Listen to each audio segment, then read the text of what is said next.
I never believed in fate until that rainy Tuesday afternoon when I walked into Sterling's coffee house. My umbrella was broken, my presentation had bombed at work, and I desperately needed caffeine to survive the rest of the day. That's when I literally crashed into him. "I'm so sorry," I gasped as hot coffee splashed across his expensive-looking suit. He looked down at the stain, and I prepared myself for the anger that would surely come. Instead, he laughed, a warm, genuine sound that made my heart skip. "Don't worry about it. I have a dozen more at home." His eyes were the most striking shade of gray I'd ever seen, and when he smiled, dimples appeared on both cheeks. "I'm Daniel," he said, extending his hand. "Sophie," I replied, shaking it. His grip was firm but gentle. "Since you've already marked me with coffee, would you like to join me for a proper cup?" My treat, obviously. I should have said no. I had work to finish, emails to answer. But something about his easy charm made me nod. "Only if you let me pay for the dry cleaning." We talked for 3 hours that day. He told me he worked in business, that he traveled often, that he loved old jazz music and terrible action movies. I told him about my job as a graphic designer, my dreams of opening my own studio someday, my obsession with mystery novels. When we finally parted ways, he asked for my number. "I'd like to see you again, Sophie. If that's okay." My heart raced. I'd like that too. Over the next month, Daniel became the center of my world. He took me to art galleries and small jazz clubs.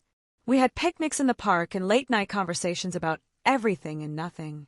He was attentive, thoughtful, always remembering the small details I mentioned in passing. "You said you loved lavender," he said one evening, presenting me with a small potted plant. "I thought you might want one for your apartment." My best friend Maya was thrilled. "Sophie, this guy sounds perfect. When do I get to meet him?" "Soon," I promised, though Daniel always seemed to have reasons why he couldn't meet my friends yet. He was traveling, or working late, or had family obligations. I understood. He was clearly successful and busy. There were small things that should have raised red flags. He never invited me to his place. He was vague about his work details. Sometimes his phone would ring, and he'd step away, returning with an apologetic smile and an excuse about demanding clients. But I was falling in love, and love makes you blind to the obvious. "I have a business gala this Friday," Daniel said during one of our dinner dates. "Would you be my date? I know it's formal and probably boring, but I'd love to have you there with me." I was ecstatic. Meeting his professional circle felt like a step forward. I bought a new dress, emerald green, elegant but not too flashy, and spent hours getting ready. Daniel picked me up in a sleek black car. "You look absolutely stunning," he breathed, and I felt like a princess. The gala was at the Grand Metropole Hotel, a glittering affair with chandeliers and champagne. Daniel introduced me to various people as his friend, which stung a little, but I understood workplace discretion. "That's Richard Chun, the CEO of Sterling Corporation," someone whispered nearby, pointing to a distinguished older man. "They say he's grooming someone to take over eventually. Very secretive about it, though." I watched Daniel work the room with practiced ease, and I felt proud to be there with him. Everything shattered on a random Wednesday afternoon. I was scrolling through a business news website during my lunch break when I saw it, a photograph from the gala I'd attended. But I wasn't in it.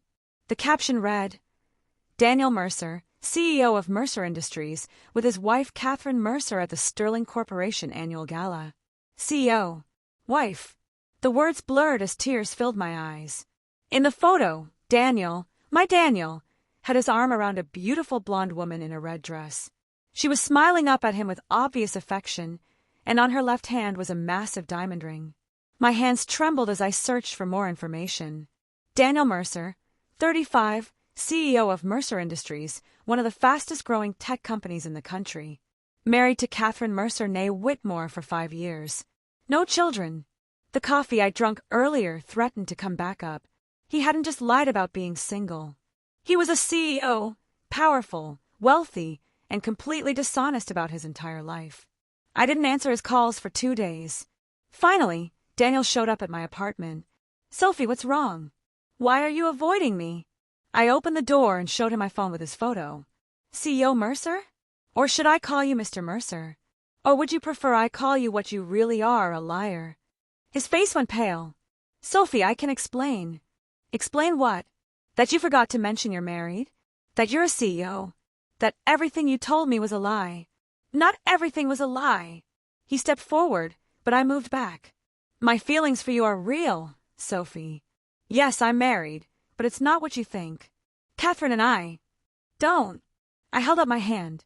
Don't insult me by trying to explain away your marriage. You lied to me every single day. You made me fall in love with a person who doesn't exist. I do exist. And I love you too, Sophie. That's why I couldn't tell you. I knew if you knew who I really was, you'd never give me a chance. You'd see the money and the position, and I would have seen the wedding ring. I shouted, "Get out, Daniel. We're done. Sophie, please. Get out." He left, and I collapsed on my couch, crying until I had no tears left.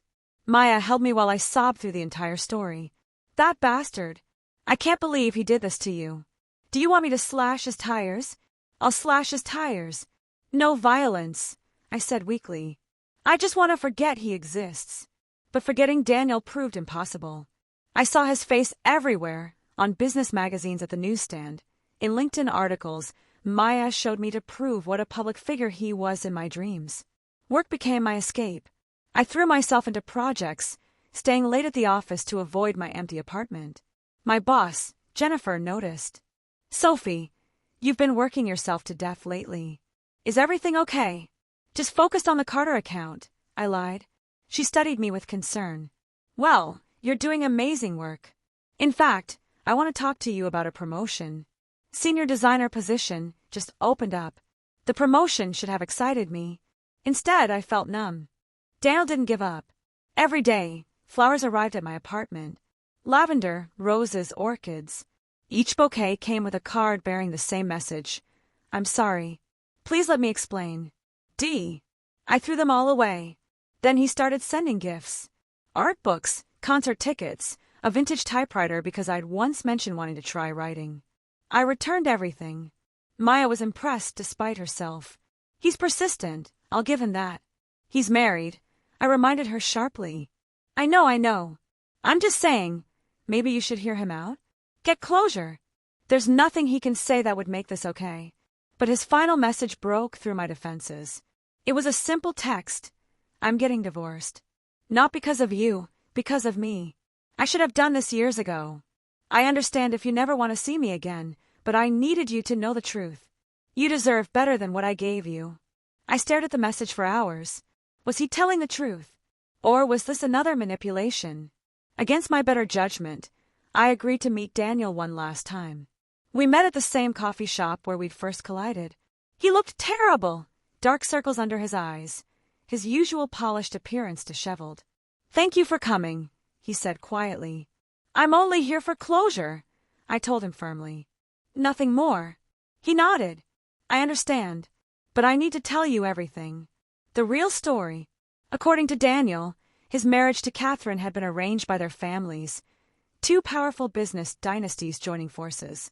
They tried to make it work, but there was no love between them, only mutual respect and shared social obligations. "We've been living separate lives for 3 years," he said. "We maintain the appearance of marriage for business reasons, but we have an understanding. Or at least I thought we did. Why didn't you just divorce her before you started dating me?" "Fear. Cowardice. My family built Mercer Industries, and Catherine's family owns major shares. A divorce could have destroyed everything my father worked for." He looked down at his hands. "But then I met you, and I realized I was destroying something far more valuable, my chance at real happiness. At being honest.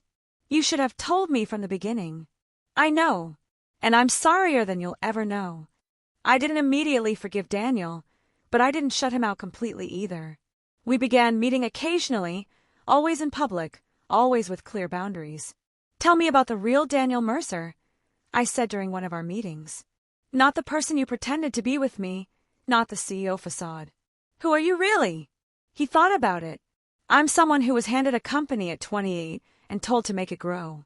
I'm someone who loves innovation but hates boardroom politics. I'm someone who hid behind his position because he was afraid of being vulnerable." He met my eyes. "And I'm someone who met an amazing woman and ruined his one chance with her because he was a coward." His divorce proceedings became public knowledge. The business world buzzed with speculation. I read articles about the Mercer-Whitmore split and felt strangely detached from it all. Catherine herself reached out to me through a private message. "I know about you and Daniel. I'm not angry. Our marriage ended long before you came into the picture. I just want you to know that whatever he told you about our arrangement is true. I wish you both well." Her message was gracious and unexpected. It made me see the situation from another angle. 3 months after our confrontation, I accepted the senior designer position. With the promotion came the opportunity to lead my first major campaign, a rebranding project for a boutique hotel chain. "This is your chance to shine," Jennifer said. "I have complete faith in you."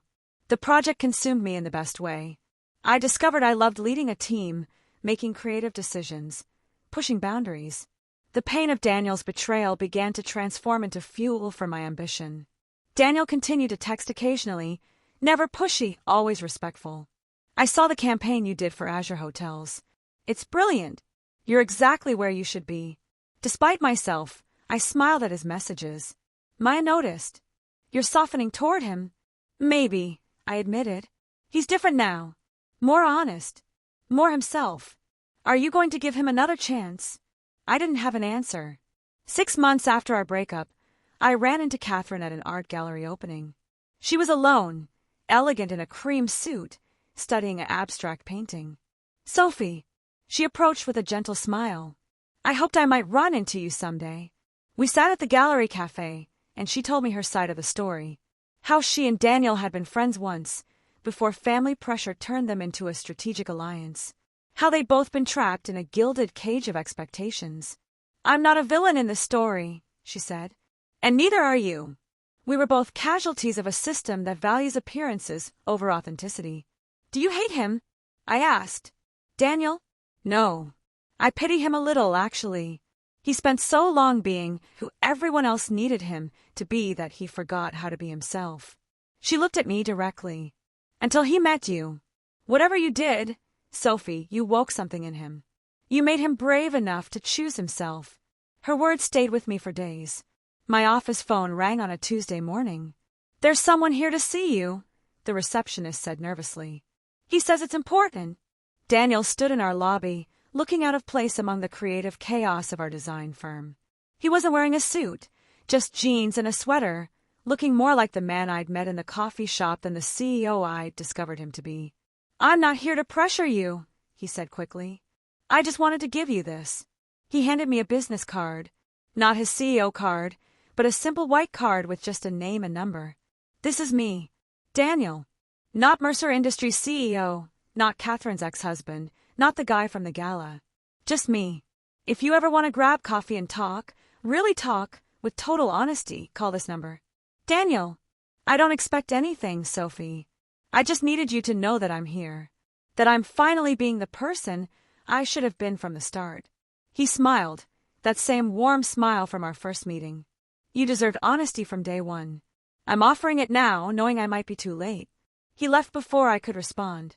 I kept his card for 2 weeks before I called. We met at Sterling's Coffee House, full circle. This time, I was the one who was nervous, who arrived early, who watched the door anxiously. Daniel walked in without the armor of expensive suits and corporate confidence. He saw me and smiled, genuine and open. "Hi," he said simply. "Hi." We ordered coffee, no spills this time, and sat by the window where rain pattered against the glass. "I need to know something," I said. "If we try this again, who am I dating? The CEO or the man?" "Just the man," he promised. "I've hired a COO to handle day-to-day operations. I'm stepping back from being the face of the company. I want to focus on innovation again, on the work I actually love. And I want time for a real life. For myself. And maybe for us. This won't be easy," I warned him. "I don't trust easily anymore. You broke something in me that will take time to heal. I know. And I'm willing to earn back your trust, one honest day at a time. No secrets, no lies, no hiding who I am or what I feel." I looked at this man, flawed, humbled, real, and saw someone worth taking a chance on. Not because he was a CEO or wealthy or powerful, but because he'd chosen to be vulnerable with me. "Okay," I said. "Let's try this again." Slowly. His smile could have lit up the entire city. Slowly sounds perfect. We spent the rest of the afternoon talking, really talking, about our dreams, fears, mistakes, and hopes. About who we'd been and who we wanted to become. When he walked me to my car, he didn't try to kiss me. Instead, he took my hand and said, "Thank you for giving me a second chance I don't deserve." "Maybe we both deserve second chances," I replied. As I drove away, I saw him in my rearview mirror, standing in the rain with that smile still on his face. This time, I knew exactly who he was. And maybe, just maybe, that was enough for a new beginning.